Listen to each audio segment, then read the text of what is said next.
করতেছেন ইস্তেঞ্জা, এটা অভ্যাস, আপনি মনে করা লাগবে না, ওই সময় গেলেই আপনার ওই দোয়াটা মনে আসবে। আর যদি অভ্যাস না থাকে আপনি চিন্তা করেও পারবেন না। এই জন্য দেখবেন আপনি চিন্তা করেন, ঘুমায় ঘুমায় চিন্তা করবেন, দেখবেন যে ঘুমায় ঘুমায় একটু চিন্তা করবেন, আপনি চেষ্টা করতেছেন কালেমাটা পড়ি কিন্তু আসতেছেন কেন? ওই যে অভ্যাস না থাকার কারণে আপনি পারতেছেন না। এই জন্য আল্লাহ তাআলা তৌফিক, মুসা আলাইহিস সালাম এরকমভাবে বলতেছে যে তৌফিক কি জিনিস, তোমার নাম, আল্লাহ তাআলা জিজ্ঞেস করতেছে তোমার নামটা বললো দেখি। নবীরে মুসা আলাইহিস সালামকে জিজ্ঞেস করতেছে, যে আমার নাম মুসা আলাইহিস সালাম। বলছে এইটাই হলো তৌফিক। কি এই জিনিসটা? হলো তৌফিক, যে আমি তোমাকে তৌফিক দিছি। আল্লাহ তাআলা তৌফিক দিলেই এরকমভাবে সে নেক কাজ করতে পারে, আবার তৌফিক দিলেই আল্লাহ তাআলা গুনাহ কাজ থেকে আমাকে বিরত রাখতে পারে। এই জন্য চিন্তা ফিকিরের দাম আল্লাহ তাআলার কাছে অনেক বেশি। এই জন্য যে অবস্থায় থাকি, অনেক সময় শীতের সময় এই অসুস্থতা বাইরে যায়, শীতের সময় একটু বেশি বাড়ে, গরমের তুলনায় শীতের সময় মানুষ বেশি মারা যায়, আবার একটু অসুস্থতা বাড়ে বেশি। হ্যাঁ, কেন? এটা আল্লাহ তাআলার ইচ্ছা। আল্লাহ তাআলা যে অবস্থায় রাখেন আমাকে, যে অবস্থায় আমি থাকি, ওই অবস্থায় আল্লাহ তাআলা শুকরিয়া দেখা যেভাবে রাশি আল্লাহ তাআলা। এই জন্য আল্লাহ তাআলার কাছে চাওয়া, দোয়া করা, দোয়া মুখল ইবাদত, দোয়া হলো ইবাদতের মগজ। দোয়া করলে আল্লাহ তাআলা অবশ্যই বান্দার দোয়া কবুল করেন। বান্দা যখন দোয়া করতে থাকে, কিন্তু দোয়াটা হবে মনোযোগ সহকারে এবং একাগ্র চিত্রে, মানে মনোযোগের সাথে দোয়াটা করা, যে আল্লাহ তাআলা আমি যেন ইমানের সাথে মৃত্যু হয়, তারপরে যে আল্লাহ তাআলা যেন মানে এরকমভাবে আমি বিছানায় পড়ে না থাকি, আল্লাহ তাআলার কাছে তৌফিক চাওয়া। তারপরে যদি আল্লাহ তাআলা যেটা ইচ্ছা করেন ওইটার উপরে যদি আমি সন্তুষ্ট থাকি, আল্লাহ তাআলা আমার উপরে সন্তুষ্ট হবে। এই জন্য অপরায়তে বলতেছেন ওয়াইন তাউদ্দু নিআমাতাল্লাহি লা তুহসুহা, আল্লাহ তাআলা অগণিত নিয়ামত দ্বারা আমাদেরকে ভরপুর করে রাখছেন। কি করে রাখছেন?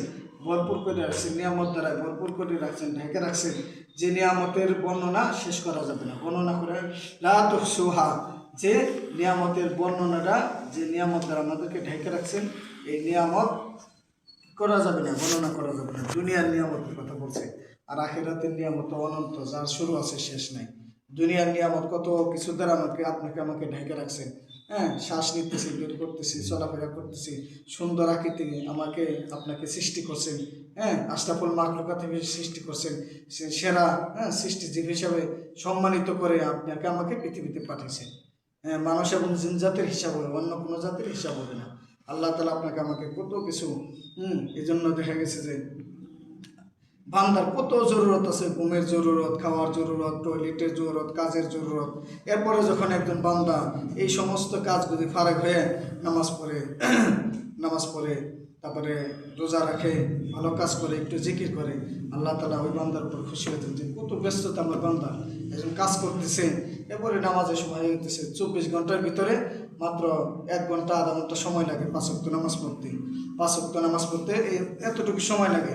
এতটুকু সময় যদি আমি এই দুনিয়ার জন্য, এই আখিরাতের জন্য দিতে না পারি, তাহলে তো এক সময় যখন আমি হায়াতাকা কবলা মাউতিক, মৃত্যু হয়ে গেলে আর আফসোস করেও কাজ হবে না। মৃত্যু হয়ে গেলে মানুষের সমস্ত কিছু বুঝে আসবে যে মৃত্যু যন্ত্রণা কীরকম। মানুষ তো বড় বড় করে জিব্বা এরকমভাবে এরকম কামড় দেয়, কত কষ্ট যে রোগ বের হইতে।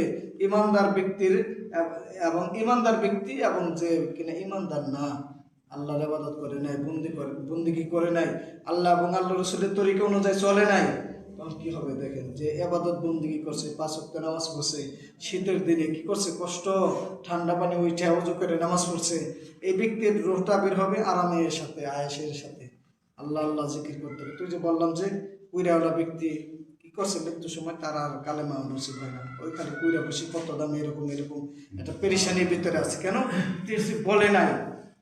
আমি কি কুইরা বেশি যদি ব্যবসা না করি তাহলে ওই কথা আমি বলতে পারবো না। হ্যাঁ, এই জন্য অভ্যাস লাগে সব জিনিসই।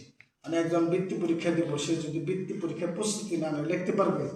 এই জন্য সব জিনিসই যখন দুনিয়াতে এরকমভাবে ভালো কাজ করবেন, মৃত্যুর পরে তখন সাথে সাথে আপনি জব এরকমভাবে পেয়ে দেবেন। আমার রব্বুকা, আমার নাবিয়ুকা, আমার দীনুকা, তোমার দিনকে, তোমার রবকে, তোমার নবীকে, হাজার রজুল এই ব্যক্তিকে দেখে আপনি চিনতে পারবেন। এগুলো অটোমেটিক। আমরা এখন আর বাংলা ভাষায় কথা বলি, তখন মৃত্যুর পরে আপনি অটোমেটিক এরকমভাবে আরবিতে জবাব দিতে পারবেন, আল্লাহ তাআলা যোগ্যতা দিয়ে দেবেন।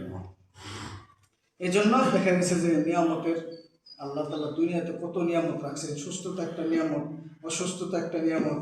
এই জন্য এক মুসলমান অপর মুসলমানের সাথে 5টি